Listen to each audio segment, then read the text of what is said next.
My name is Elizabeth Dargis, and I am going to do a floral design for my final project, which is a vase arrangement. My inspiration for this design is the Irish flag. St. Patrick's Day is very close, and so I wanted to incorporate a little bit of Irish whimsy into our home. The vessel that I've chosen is this vase here. I've already prepped it with the grid that was made with stem tape. Inside is water that has floral food, so it's nutrient-rich water. But the vase in particular was special. This is Galway crystal, and my son wanted it at an Irish step dancing competition, and I thought it would be a fun way to incorporate the many memories of St. Patrick's Day and competing with St. Patrick's Day and participating in the Irish community at different ceilidhs. Glasses, because sometimes you get older.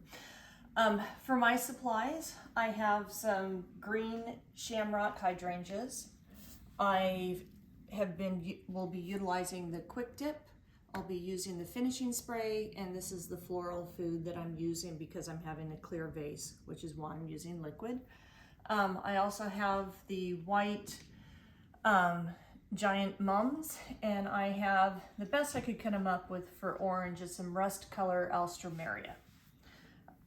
For other items, I have my shears and some scissors, which I used for the stem tape, which I prepped ahead of time. Two things that I have found very helpful for doing projects within my home, since I'm not a florist, I do not have a floral shop. I have a tablecloth that's made of plastic that I got from the dollar store, God knows how many years ago, which protects my kitchen counter since it's also utilized for food prep.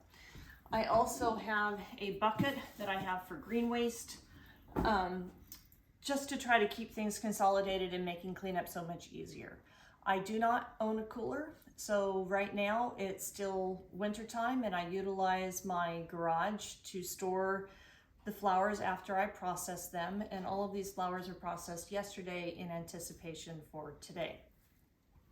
The first thing I'm going to do is to start with the center of my arrangement, and I want to go with green for the Irish flag, and we'll be building outwards and trying to keep things balanced.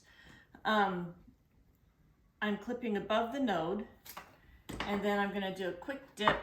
I will be removing some of the greenery to make room for other flowers, which I'll go ahead and stick things in here. I actually want to leave the greens on. Other times I've taken the green leaves off, but right now I kind of want to leave them on and see how they look within the arrangement, because I'm trying to really go with a green color for the Irish flag. So I will go ahead, and I'm planning on using just 3 of these hydrangeas.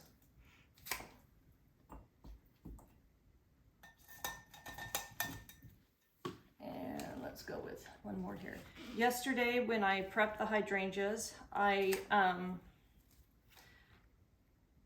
after clipping and putting them in the quick dip, I also, there we go.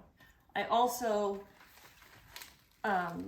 immersed the heads into ice water, and that way it would keep it nice and refreshing for the blooms, which I think was very helpful. Okay, next I'm going to go with my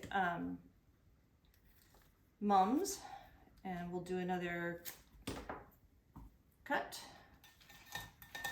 And I was thinking about 5, so we'll see how 5 stems look on this.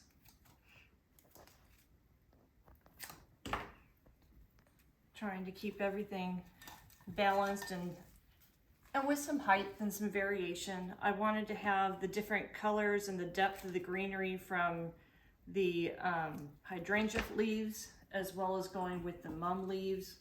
I just think it's kind of fun to have the different colors.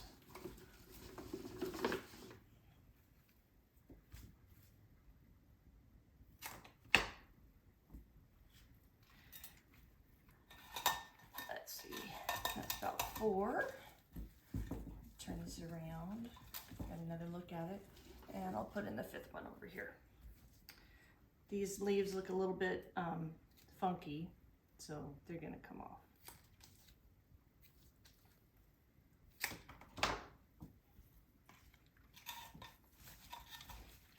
Okay, sometimes I have utilized the hydrangeas of being an armature in which I put the flowers directly inside it, which has been kind of fun.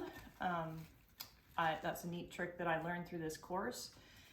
And I think it's definitely one that I will utilize again. Okay, at this point, I've finished with my hydrangeas, I've finished with my mums, and now I'm gonna move on to the alstomerias. I've been really impressed with this flower. It's not one that I was aware of beforehand, before this course. This leaf is kind of bent, so I'm gonna cut that one off. And this one's gonna go around the edges. I bought some of these for a different arrangement, and I was shocked at how long they lasted. The processing component of this course has just made a world of difference with the longevity of how long the flowers stay fresh in my home. It's been fabulous. Let's put this one right over here.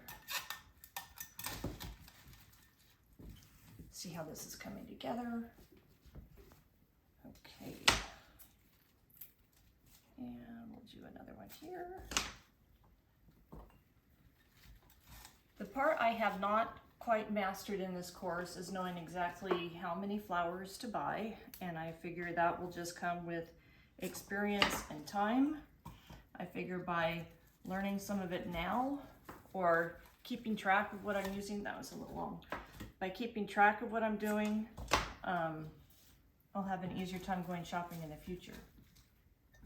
I have processed most of my flowers from Trader Joe's.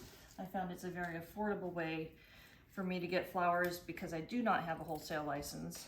Oh, and I'm trimming off some of these extra stems here. Okay. It's getting kind of full in there, but I think we got it. Okay. Nope, that one's still a little bit too long. Still want to try to keep it kind of balanced. And actually what I think I may do with, no, this one will still go to the side. There we go, that's better. And then just for kicks and giggles, I'm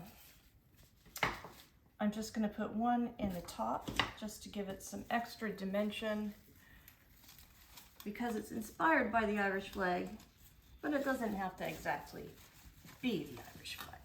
Let me see if I can get that in there. Still too long. Take a little bit more greenery off here.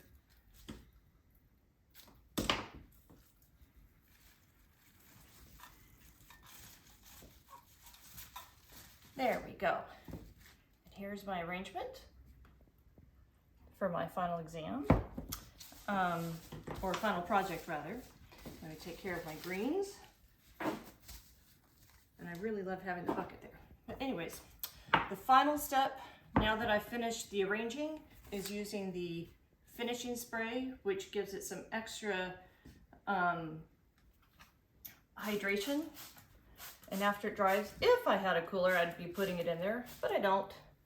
So instead, it's gonna go on my dining room table. So I hope you enjoyed this presentation. Here is my Irish flag. Happy St. Patrick's Day.